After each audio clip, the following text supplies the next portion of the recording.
Hello students and welcome to another video lecture on logic design. In the previous video, you were introduced to Quine-McClusky's method for reducing Boolean expressions. It's also called as the paper method or QM method. It is basically made up of two parts, finding prime implicants and finding essential prime implicants. In this video, I will attempt the second part, that is the process of finding essential prime implicants.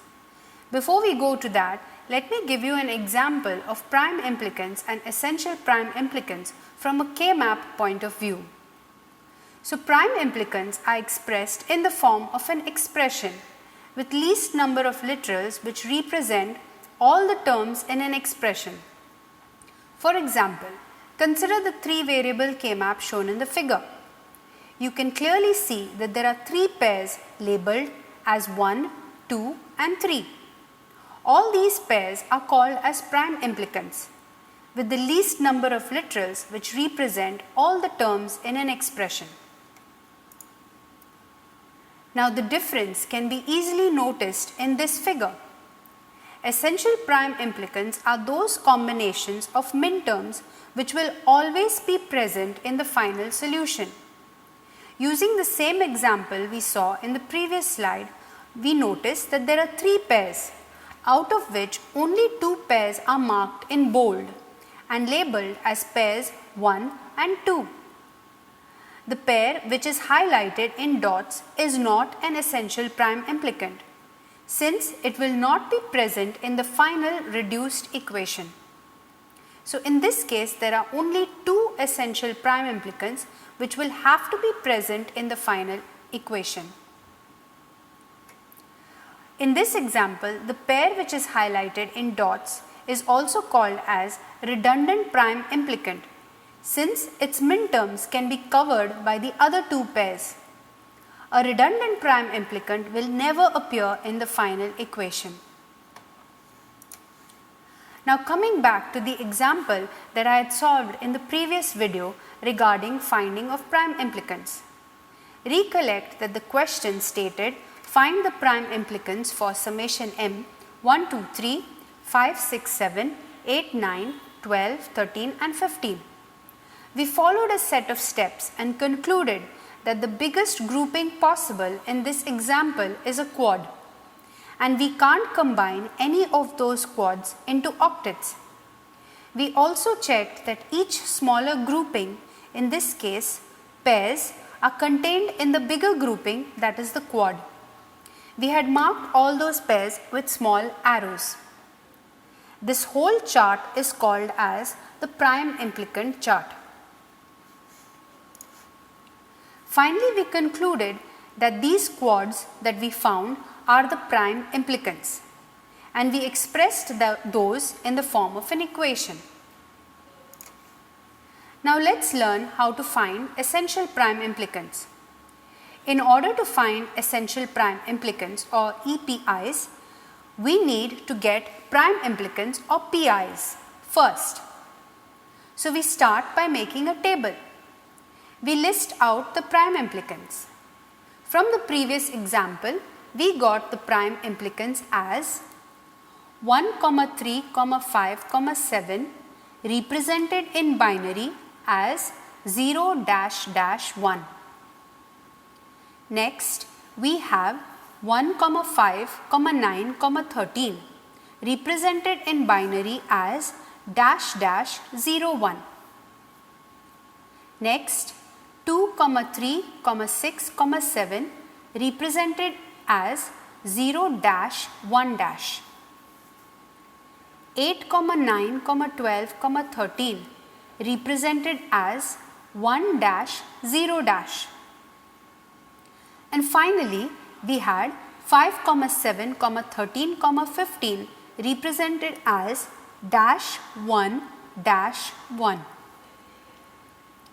In your textbook, they follow a convention of naming these prime implicants with capital letters. Let's adhere to that convention and name these prime implicants as P, Q, R, S and T. The next step in completing this chart is to list all the minterms given in the question. We have the minterms 1, 2, 3, 5, 6, 7, 8, 9, 12, 13 and 15 and complete the table. Now, for every prime implicant, we will mark the corresponding minterm with a cross mark. For example, the first prime implicant, labeled as P, covers the minterms 1, 3, 5 and 7. So, you will put a cross mark at 1, 3, 5 and 7. The next prime implicant Q covers the minterms 1, 5, 9 and 13. So, we put a cross mark under 1, 5, 9 and 13. Do the same thing for the next prime implicant and put a cross mark under 2, 3, 6 and 7. For the next PI, we will put a cross mark under 8, 9, 12 and 13. For the last PI, we will put a cross mark under 5, 7, 13 and 15. This completes another step of this process. Now, we look for those minterms or columns which have a single cross mark. So, the first column with a single cross mark is under the minterm 2. Notice that particular column has a single cross mark. This minterm is covered by the prime implicant labeled as R. The prime implicant R also covers the minterms 3, 6 and 7. So, we put tick marks over the columns 2, 3, 6 and 7. So, I am going to use this particular symbol because I can't put tick marks. So, I will cover 2, 3, 6 and 7. Repeat the same thing again. Find a column or a minterm with a single cross mark. Doing this, we find the minterm 8. Minterm 8 is covered by the prime implicant S, which also covers minterms 9, 12 and 13. So, we put tick marks over those minterms 8, 9, 12 and 13. Repeat the same thing again. Find a column or a minterm with a single cross mark. Doing so, we find the minterm 15. 15 is covered by the prime implicant T, and it also covers minterms 5, 7 and 13. So, put tick marks over the minterms 5, 7, 13 and 15. If a tick mark is already present, don't put another tick mark. Now, there are no more columns or minterms with a single cross mark. Here we can safely say that the prime implicants R, S and T are essential prime implicants, and these literals will always be present in your final expression. R, S and T can be expressed in the form as an equation as follows: A bar C plus AC bar plus BD. This is obtained from the binary representation of the corresponding prime implicant. This entire chart is called as the essential prime implicant chart.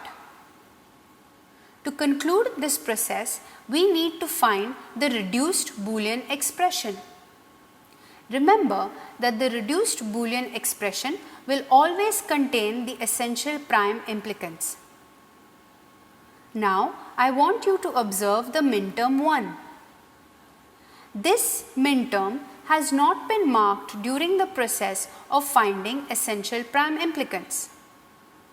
And this minterm is covered by two prime implicants which are indicated by the cross mark. It is covered by prime implicant P and it is covered by prime implicant Q. We need to represent this minterm 1 in the final expression. So your final expression can be written as A bar C plus AC bar plus BD, which is basically the essential prime implicants, plus A bar D, which is the prime implicant P, which will represent minterm 1.